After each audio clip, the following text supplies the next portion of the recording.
swords in our hand, we want to respect them as if they are an actual weapon.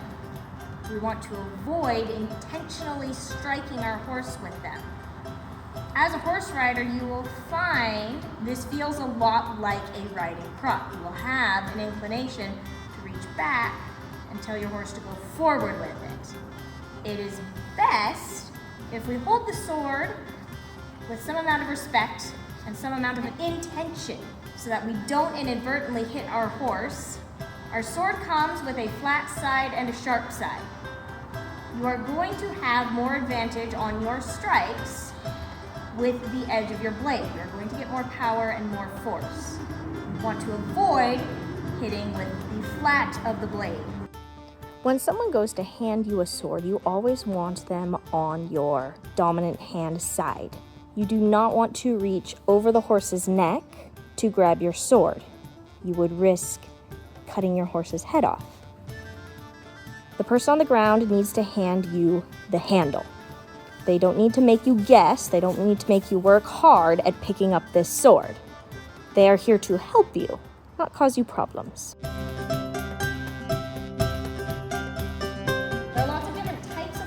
Swords that you can use. Some of them are round. They don't have an obvious edge or flat side. They can often be designated by the sharp side having a piece of tape, whereas the flat side is blank. You ideally want to strike on the edge, and you don't want to strike on the flat.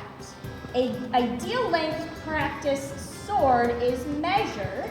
The hilt will be at the edge of the wrist, and the tip comes to the opposite shoulder. This will make an excellent sword for your specific body, but not every sword is this length.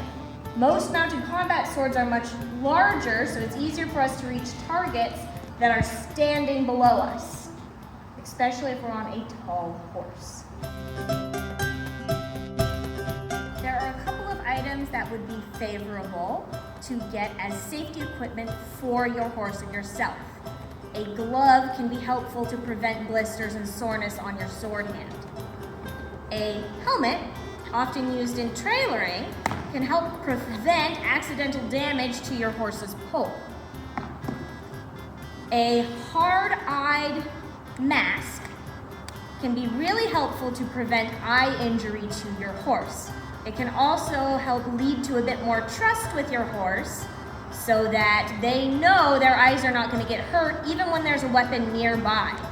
You just want to be careful and make sure you do not get an eye mask that has any sort of flexibility. It needs to be as rigid as possible around the eye cup.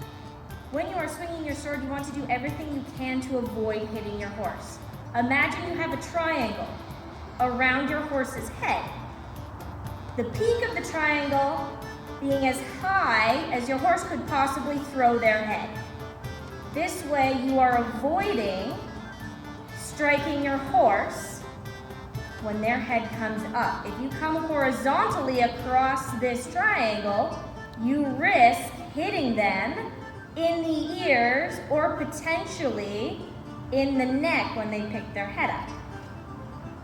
If you hit your horse, they don't want to keep playing with you. When we strike our target off a stand, we always want to make sure that the target is going away from our horse's head. If we are to swing along that triangle and push the object away from our horse, we don't risk it hitting the horse in the head. If we are to swing towards the horse, we're more likely to end up with a problem. When you swing your sword, you want to be using your horse's strength, not your own.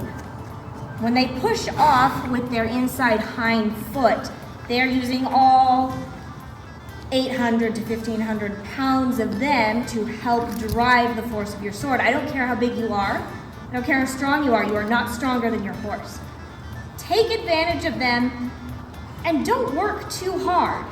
Let the sword follow the momentum it needs to instead of trying to hit with it. Your horse won't appreciate all the jostling in the saddle.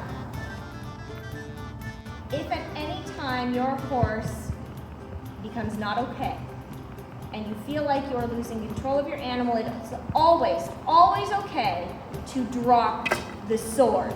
Get rid of the heavy, burdensome thing that could cause you more damage and gain control of the horse again.